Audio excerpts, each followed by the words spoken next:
Welcome back everyone. I included this product link in the description for most up-to-date pricing. Stay tuned and let's get into the video.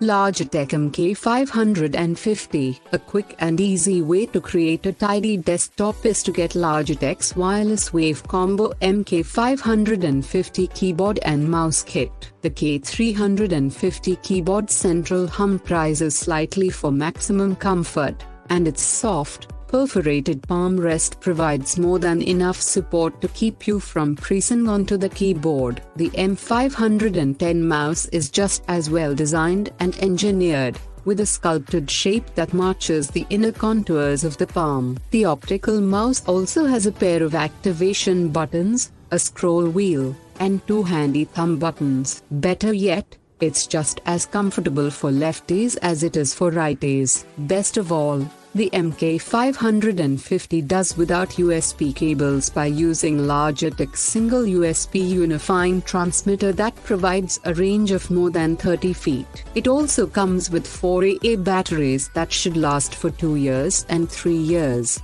according to Logitech. I included this product link in the description. You can check out this link for more information and latest price. Thank you for watching this video. Make sure to subscribe so you don't miss out on my future videos.